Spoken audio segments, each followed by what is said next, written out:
नमस्कार मित्रों, मैं अंजलि कुमारी स्वागत करती हूँ आपके अपने चैनल साहित्य शिक्षा में। आज मैं कक्षा 9 की जो पाठ्य पुस्तक है विषय सामाजिक विज्ञान, उसका भूगोल पढ़ा रही हूँ, इतिहास पढ़ा रही हूँ। तो आज इसका चैप्टर 2 का प्रश्नोत्तर बताऊंगी और पाठ का नाम है भौतिक स्वरूप, संरचना एवं महत्व। तो आज इस चैप्टर के सभी प्रश्नों का प्रश्नोत्तर करवाऊंगी। चलिए प्रश्न संख्या 1 की तरफ। चलिए वस्तुनिष्ठ प्रश्न की तरफ। प्रश्न संख्या 1 है कि निम्नलिखित में कौन सी चोटी जो है वह भारत में नहीं है। चार ऑप्शन है, केर, कामेट, माउंट एवरेस्ट और नंदा देवी। तो इसमें माउंट एवरेस्ट जो है ना भारत में नहीं है। ऑप्शन नंबर ग के साथ चलिए। प्रश्न संख्या 2 है कि बिहार के उत्तरी पश्चिमी किनारे पर हिमालय की कौन सी श्रेणी है। चार ऑप्शन है, तो ऑप्शन नंबर ख के साथ चलिए, शिवालिक। प्रश्न संख्या 3 है, हिमालय के निर्माण में कौन सा सिद्धांत जो है ना वह सर्वमान्य है। सर्वमान्य का मतलब होता है जिसको अधिकतर लोग मानते हो। तो ऑप्शन नंबर ग होगा इसका सही जवाब, प्लेट विवर्तनिक सिद्धांत। प्रश्न संख्या 4 है, सैंडल चोटी की ऊंचाई है। तो ऑप्शन नंबर ग के साथ चलिए, 642 मीटर इसकी ऊंचाई है। प्रश्न संख्या 5 है कि भारत की सबसे प्राचीन भूखंड किसको कहा जाता है। तो प्रायद्वीपीय पठार को सबसे प्राचीन भूखंड जो है ना वह कहा जाता है। बढ़ते हैं लघु उत्तरीय प्रश्न की तरफ। प्रश्न संख्या 1 है कि हिमालय की 3 समानांतर श्रेणियों के नाम लिखिए। 3 का नाम पूछा जा रहा है। तो श्रेणियों के नाम है, सबसे उत्तरी भाग में स्थित श्रृंखला को महान या आंतरिक हिमालय कहते हैं। दूसरा है कि महान हिमालय के समानांतर दक्षिण में स्थित श्रृंखला को क्या कहा जाता है, लघु हिमालय कहा जाता है। आप लोग जानते भी होंगे, अथवा इसको मध्य हिमालय के नाम से भी जाना जाता है। दो नाम है इसका, लघु हिमालय और मध्य हिमालय। और तीसरा है, हिमालय की सबसे दक्षिणी श्रृंखला को बाहरी हिमालय कहा जाता है या उप हिमालय तथा शिवालिक कहा जाता है। प्रश्न संख्या 2 है, काराकोरम के सबसे ऊंचे पर्वत शिखर का नाम क्या है। तो काराकोरम जो है ना उसके सबसे ऊंचे पर्वत शिखर का नाम जो है वह माउंट गार्डविन आस्टीना है। तटीय मैदान के बारे में पूछा जा रहा है कि कौन सा तटीय मैदान अपेक्षाकृत अधिक चौड़ा है।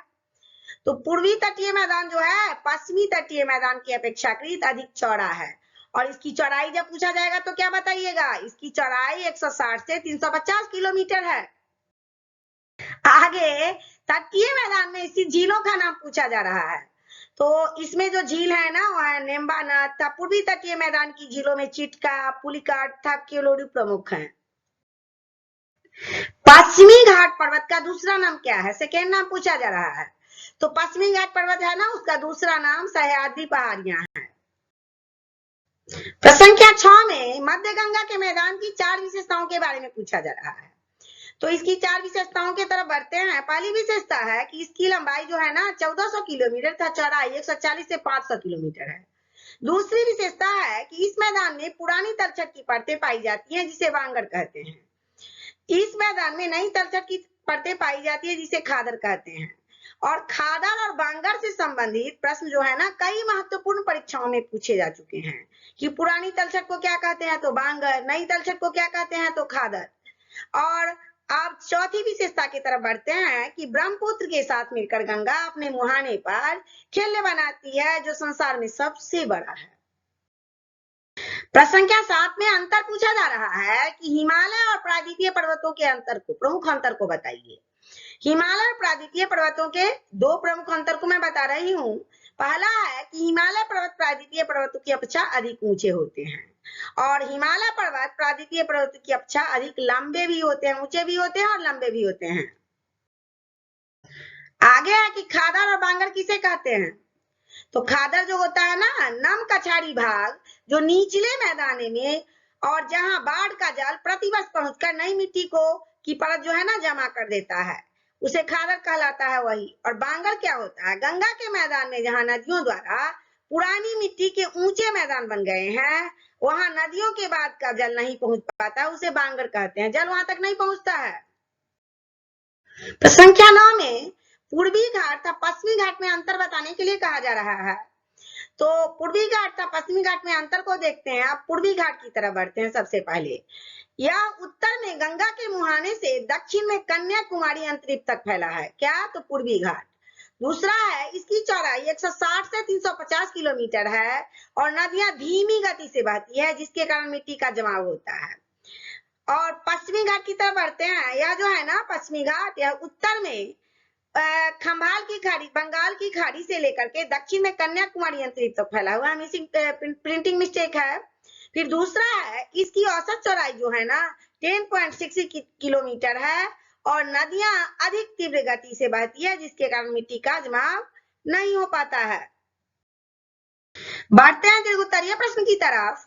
प्रश्न संख्या 1 है कि उत्तर के विशाल मैदान की विशेषताओं को लिखें। तो विशाल मैदान है भारत में, उसका निर्माण हिमालय पर्वत के दक्षिण और दक्षिणी पठार के उत्तर 3 प्रमुख नदी प्रणालियों और उसकी सहायक नदियों से मिलकर बना है।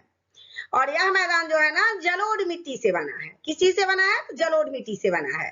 यह भारत की नहीं विश्व का सबसे अधिक उपजाऊ और घनी जनसंख्या वाला मैदान है। यह 7 लाख वर्ग किलोमीटर है और पश्चिम से पूर्व इसकी लंबाई 2400 किलोमीटर है और इसकी चौड़ाई 150 से 500 किलोमीटर। लंबाई चौड़ाई दोनों का पता चल गया।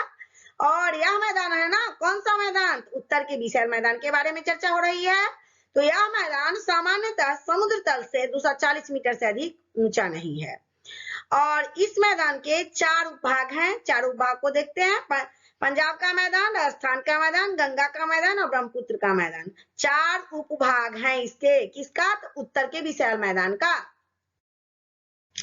पंजाब का मैदान सिंधु और इसकी सहायक नदियों के द्वारा बना भाग पश्चिम मैदान है, पंजाब का मैदान कहलाता है। 2 नाम है, पश्चिम मैदान भी कह सकते हैं, पंजाब का मैदान भी कह सकते हैं।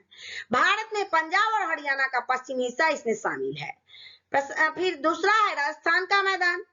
तो विशाल मैदान का दूसरा उपभाग जो है ना और राजस्थान का मैदान कहलाता है। इसका विस्तार अरावली पर्वत के पश्चिम में है और यह मुख्यतः अर्ध शुष्क और शुष्क प्रदेश है। बालुका स्तूप यहाँ का प्रमुख स्थलाकृति है। तीसरा है मध्यवर्ती मैदान और उसको गंगा के मैदान के नाम से भी जाना जाता है। तो इसका विस्तार जो है ना यमुना नदी से लेकर के पूर्व में बांग्लादेश की पश्चिमी सीमा तक है और इसकी ढाल उत्तर पश्चिम से दक्षिण पूर्व की ओर है। यह विस्तृत मैदान को 3 उपभाग में बांटा गया है। ब्रह्मपुत्र का मैदान, इसका विस्तार राज्य में सदियों से उत्तर पूर्व से होकर के धुबरी स्थान तक लगभग 650 किलोमीटर लंबा है और इसके पश्चिमी भाग को छोड़ करके सभी ओर ऊंचे पहाड़ी भाग हैं। ब्रह्मपुत्र नदी इस मैदान के मध्य से होकर के गुजरती है। प्रश्न संख्या 2 में प्रायद्वीपीय पठार को विभाजित कर किसी एक की चर्चा विस्तार से करें। अब सोशल साइंस है तो बड़ा सा क्वेश्चन का आंसर हो ही जाएगा। प्रायद्वीपीय पठार त्रिभुजाकार आकृति का है तथा प्राचीन गोंडवाना भूमि का अंश है और इसकी औसत ऊंचाई जो है ना 600 से 900 मीटर है। इसके उत्तर में अरावली, विंध्याचल एवं सतपुड़ा की पहाड़ियां हैं और पश्चिम में पश्चिम घाट पर्वत तथा पूर्व में पूर्वी घाट की पहाड़ियां हैं। इस पठारी भाग के मुख्यतः 2 भाग हैं, मध्य उच्च भूमि और दक्कन का पठार। तो अब किसी एक का तो विस्तार से वर्णन करेंगे ना, तो मध्य उच्च भूमि की का वर्णन कर देते हैं या दक्कन का पठार का वर्णन कर देते हैं। किसी एक का वर्णन कर दीजिए आप। तो दक्कन का पठार, दक्कन के पठार को दक्कन ट्रैप भी कहते हैं। इसका विस्तार जो है ना लगभग 5 लाख वर्ग किलोमीटर में है। यह लावा निर्मित है। किससे बना हुआ है? तो लावा से बना हुआ है। दक्कन का पठार लावा से बना हुआ है।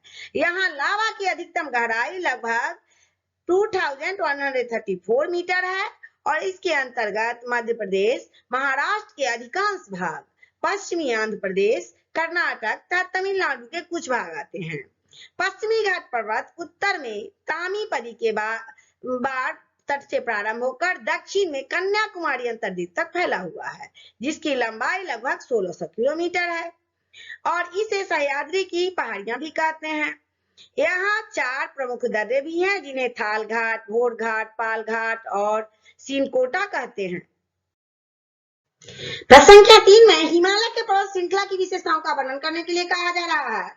तो हिमालय पर्वत श्रृंखला भारत की उत्तरी सीमा पर फैला हुआ जो बनावट के दृष्टिकोण से वलित पर्वत श्रृंखला है। ये पर्वत श्रृंखला पश्चिम से पूर्व दिशा में सिंधु एवं ब्रह्मपुत्र के बीच करीब 2500 किलोमीटर में फैली है और इसका क्षेत्रफल लगभग 5 लाख वर्ग किलोमीटर है। क्षेत्रफल कितना पूछा जाएगा? तो 5 लाख। यह विश्व की जो है ना सबसे ऊंची पर्वत श्रेणी है। कौन? तो हिमालय। और इसकी चौड़ाई कश्मीर में 500 किलोमीटर एवं अरुणाचल में मात्र 160 किलोमीटर है।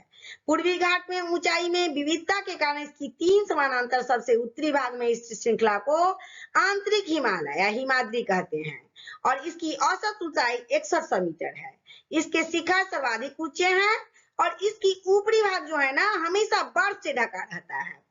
और जम्मू कश्मीर के उत्तर में कुछ अन्य श्रेणियां भी हैं जिन्हें जस्कर पर्वत श्रेणी तथा काराकोरम पर्वत श्रेणी है। इसमें काराकोरम पर्वत श्रेणी जो है ना जिसे ट्रांस हिमालय भी कहा जाता है और भारत का सबसे ऊंचा तथा विश्व का दूसरा सबसे ऊंचा पर्वत है। कौन? तो हिमालय पर्वत श्रृंखला। यह भूगोल था क्लास 9 का। इसका चैप्टर 2 का प्रश्नोत्तर मैंने बहुत ही आसान भाषा में करवाई हूँ। आशा करती हूँ आप लोगों को समझ में आ गया होगा। नहीं आया होगा तो कमेंट बॉक्स में कमेंट करें। अगर नए हैं तो वीडियो को लाइक करें, चैनल को सब्सक्राइब करें तथा अपने दोस्तों में शेयर करें। तब तक के लिए जय हिंद, जय भारत।